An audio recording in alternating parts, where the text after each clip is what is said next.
انا احمد، وده فيديو من فيديوهات معلومات طبيه على السريع. تعالى نعرف ازاي نقرا تحليل الغده الدرقيه او ثيرويد فانكشن تيست. بص يا صديقي، في البدايه اول هرمون عندي TSH، ده اختصار للثيرويد ستيميوليتنج هرمون. النمبر بتاعه من 4 من 10 ل 4. ايه قصته؟ ده هرمون بيتفرز من الغده النخاميه، بيروح للغده الدرقيه او الثيرويد جلاند، بيحفزها انها تفرز هرموناتها. حلو الكلام.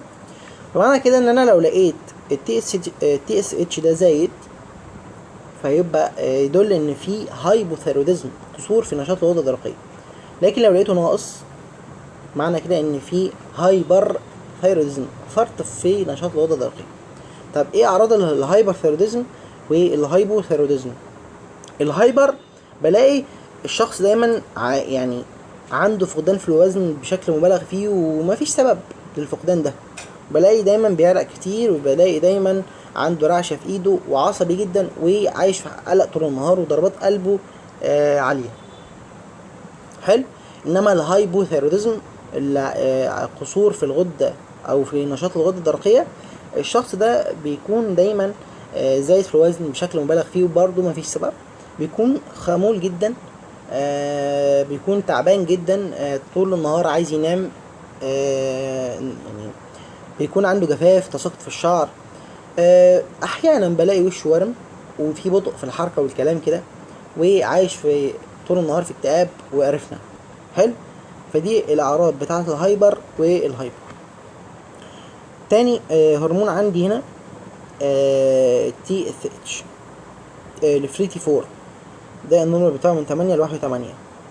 تالت هرمون الفريتي 3، وده النورمال بتاعه من 2 و3 ل 4 و2.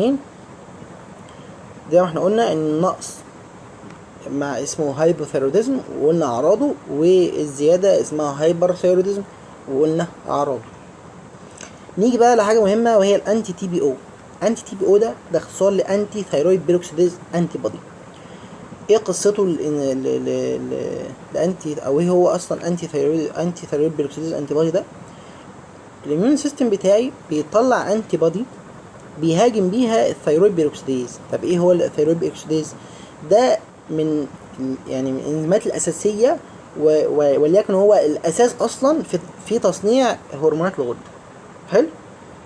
فانا بطلبه لما اشك ان في مشكله مناعيه في الغده.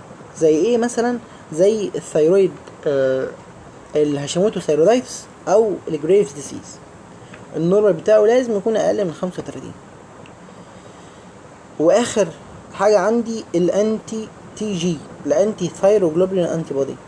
ده قصته برضو نفس الحوار. الاميون سيستم بتاعي بيطلع انتي بودي بيهاجم بيها الثايروجلوبولين.